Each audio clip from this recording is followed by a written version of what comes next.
বিভিন্ন সংস্কৃতি, উপজাতি এবং ধর্মীয় গোষ্ঠীর বাস ত্রিপুরায়।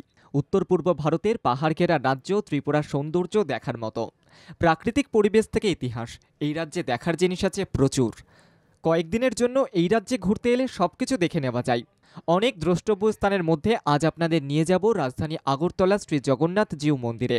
মন্দিরটি শুধু ধর্মীয় প্রতিষ্ঠান নয়, বর্তমানে মন্দিরটি পরিণত হয়েছে ত্রিপুরা রাজ্যের অন্যতম পর্যটন কেন্দ্র হিসেবে। সুউচ্চ মন্দিরটি আয়তনে বিশাল না হলেও অনেক বিশেষত্ব আছে। ত্রিপুরার স্থাপত্যকলার অনন্য নিদর্শন মন্দিরটি। এটি ৮ কোণা বিশিষ্ট মন্দির। প্রতিটি কোণে একটি করে স্তম্ভ রয়েছে। মন্দিরের চূড়ায় দেবদেবী লতাপাতা দিয়ে অলঙ্করণ করা হয়েছে। বিশাল প্রবেশদ্বারটি বিশেষভাবে নির্মিত। মূল মন্দিরের সামনে দেবদেবীর বাহন, হাতি, ঘোড়া এবং সিংহের মূর্তি রয়েছে। মন্দিরের পেছনের দিকে আছে একটি পুকুর। পুকুরটির চারধার দেবদেবীর প্রতিমা বসানো আছে। পুকুরটির মাঝখানে আছে দেবী দুর্গার একটি প্রতিমা। এই মন্দিরটি বানিয়েছিলেন রাজা রাধাকিশোর মাণিক্য। এই সময় মন্দিরটি ভগ্নদশায় এবং জঙ্গলে পরিণত হয় 1976 সালে। 1976 সালে মন্দিরটি শ্রী চৈতন্য গৌড়ীয় মঠ দেখভাল শুরু করে। এরপর ভক্তদের সহযোগিতায় মন্দিরটিকে নতুন করে সাজিয়ে তোলা হয়। মন্দির চত্বরে অতিথিদের থাকার জায়গা আছে।